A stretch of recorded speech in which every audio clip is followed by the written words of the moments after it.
എല്ലാ മാധ്യമ സുഹൃത്തുക്കൾ നമസ്കാരം. ഞാനപ്പോൾ ഇങ്ങനെ ഒരു ന്യൂസ് ഇങ്ങനെ കണ്ടു, മാധ്യമങ്ങളിലൂടെയാണ് കണ്ടത്. അങ്ങനെ ഒരു പെൺകുട്ടീനെ എനിക്കറിയില്ല, ഞാൻ കണ്ടിട്ടില്ല, ഞാൻ അവർ സംസാരിച്ചിട്ടില്ല. അപ്പോൾ ഇത് ഒരു ബേസ്ലെസ് ആയിട്ടുള്ളൊരു അലിഗേഷനാണ്. ഞാനിവരെ നേരത്തെ പറഞ്ഞ പോലെ കാണുകയോ സംസാരിക്കുകയോ ഒന്നും ചെയ്തിട്ടില്ല. അപ്പോൾ ഇങ്ങനെ അലിഗേഷൻസ് വരുമ്പോൾ ഞാൻ ആദ്യമായിട്ടാണ് ഇങ്ങനെ ഒരു അലിഗേഷൻ ഫേസ് ചെയ്യുന്നത്. അപ്പോൾ മാധ്യമങ്ങളിൽ ഇങ്ങനെ വളരെ ഫ്ലാഷ് ന്യൂസായിട്ടൊക്കെ വരുമ്പോൾ അത് നമ്മളെയും പല രീതിയിലൊക്കെ എഫക്റ്റ് ചെയ്യുന്നുണ്ട്. നമുക്കും ഫാമിലിയൊക്കെ ഉള്ളതാണല്ലോ. അപ്പോൾ നിങ്ങളിങ്ങനെ ന്യൂസ് ഇടുന്നതുകൊണ്ട് കുഴപ്പമില്ല, പക്ഷേ അതിൻ്റെ ഒരു ബേസെങ്കിലും ഒന്ന് അന്വേഷിച്ചിട്ട് നിങ്ങൾ ഇത്തരം ന്യൂസുകളിലേക്ക് പോയാൽ നല്ലതാണെന്നൊരു അഭിപ്രായമുണ്ട്. പിന്നെ ഇത് ഞാൻ ഇന്ന് തന്നെ ഇത് വിളിച്ചതിൻ്റെ റീസൺ, ഇത് ഇങ്ങനെ വലിച്ചു കിട്ടേണ്ട ആവശ്യമില്ലാന്ന് എനിക്ക് തോന്നി, അല്ലെങ്കിൽ എനിക്ക് ഇവിടെ ഓടി വിളിക്കേണ്ട കാര്യമൊന്നുമില്ല. എൻ്റെ ഭാഗത്ത് ന്യായമുണ്ട്, അല്ലെങ്കിൽ ഞാൻ അങ്ങനെ ഒരു കാര്യം ചെയ്തിട്ടില്ല എന്ന് എനിക്ക് 100% ഉറപ്പുള്ളതുകൊണ്ട് തന്നെയാണ് ഞാൻ മീഡിയനെ എനിക്ക് ഇന്ന് തന്നെ പ്രസ് മീറ്റ് വിളിച്ച് എല്ലാവരും കാണണമെന്ന് പറഞ്ഞത്. അതിൽ ഒരു സത്യമായിട്ടുള്ള കാര്യമല്ല. പക്ഷേ ഇത് ഞാൻ അറിഞ്ഞത് FIR രജിസ്റ്റർ ചെയ്തു എന്നാണ്. അപ്പോൾ FIR രജിസ്റ്റർ ചെയ്തൊരു കേസ് നിയമത്തിൻ്റെ വഴിയിലാണ് പോവുള്ളൂ. അപ്പോൾ നിയമത്തിൻ്റെ എല്ലാ വഴികളിലൂടെയും ഞാൻ സഞ്ചരിക്കേണ്ടി വരും. അത് എത്ര നാളെന്ന് പോകുന്നത് എനിക്കറിയില്ല. പക്ഷേ ഞാനും തിരിച്ചും നിയമപരമായിട്ട് അത് ഫൈറ്റ് ചെയ്യും.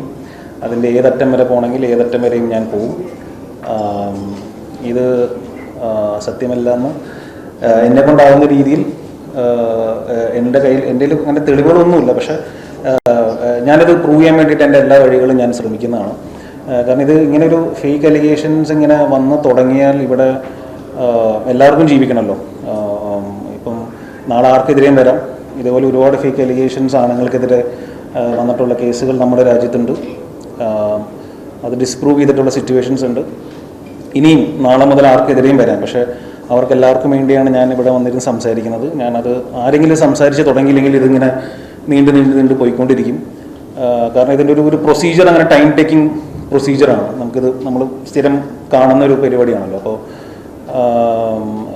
എൻ്റെ സിനിമകളിൽ ഒരുപാട് സുഹൃത്തുക്കൾ വിളിച്ചു, എല്ലാവരും ഇങ്ങനെ സപ്പോർട്ടും കാര്യങ്ങളൊക്കെ പറയുന്നുണ്ട്. പക്ഷെ എന്തൊക്കെ പറഞ്ഞാലും ഒരു സത്യാവസ്ഥ തെളിയിക്കണമെങ്കിൽ അതിൻ്റെ നിയമത്തിൻ്റെ വഴിക്ക് പോകണം.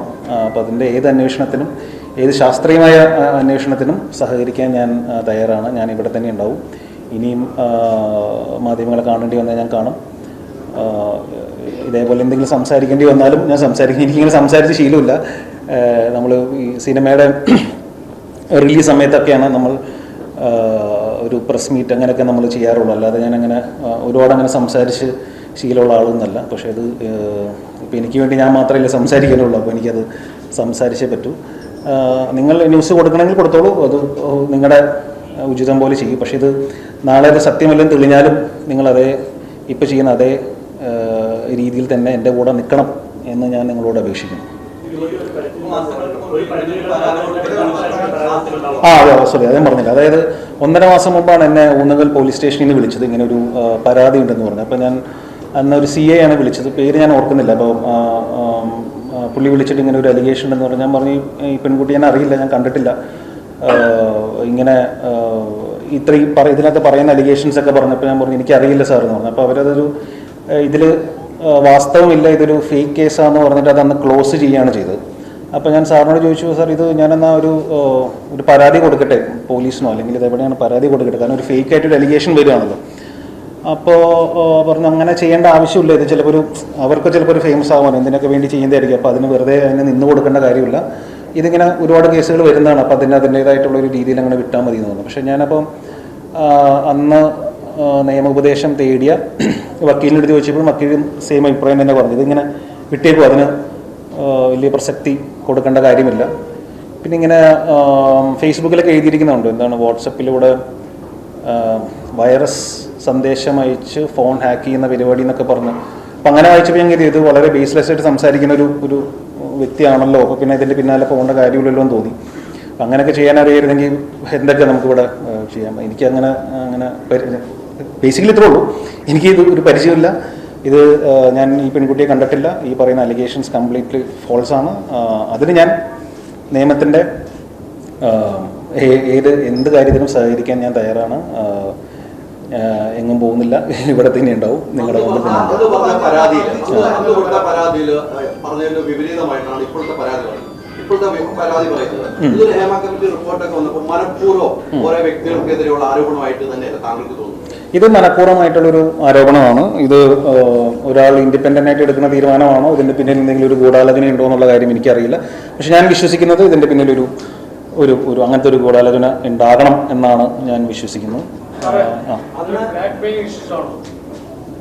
ആയിരിക്കണമെന്ന് എനിക്ക് തോന്നുന്നു. ശരി ശരി. ഈ പുതിയ ഇന്ന് വന്ന പരാതി എന്താണെന്ന് ഞാൻ വായിച്ചിട്ടില്ല. അപ്പോൾ ഇന്നെന്താ FIR കൊടുത്തു എന്നാണ് പറഞ്ഞത്. അപ്പോൾ ഇന്നത്തെ FIRന്റെ മാറ്റർ എന്താണെന്ന് എനിക്കറിയില്ല. അന്നത്തെ മാറ്റർ എന്താണെന്നുള്ളത് എന്നെ ഫോണിലാണ് വിളിച്ചത്. ഫോണിൽ വിളിച്ചപ്പോൾ വായിച്ച് കേൾപ്പിച്ചപ്പോൾ ഞാൻ എനിക്കിതിനെക്കുറിച്ച് അറിയില്ല, നേരിട്ട് വരണമെങ്കിൽ നേരിട്ട് വരാമെന്ന് പറഞ്ഞപ്പോൾ അതിൻ്റെ ആവശ്യമില്ല. നമുക്ക് ബോധ്യപ്പെട്ടു ഇതൊരു ഫേക്ക് ആണെന്ന്. പക്ഷേ ഞങ്ങളുടെ പ്രൊസീജിയർ അനുസരിച്ചിട്ട് ഒരു പരാതി പറയുമ്പോൾ നിങ്ങൾ വിളിച്ച് ചോദിക്കേണ്ട ഒരു ആവശ്യമുണ്ട്. അതുകൊണ്ട്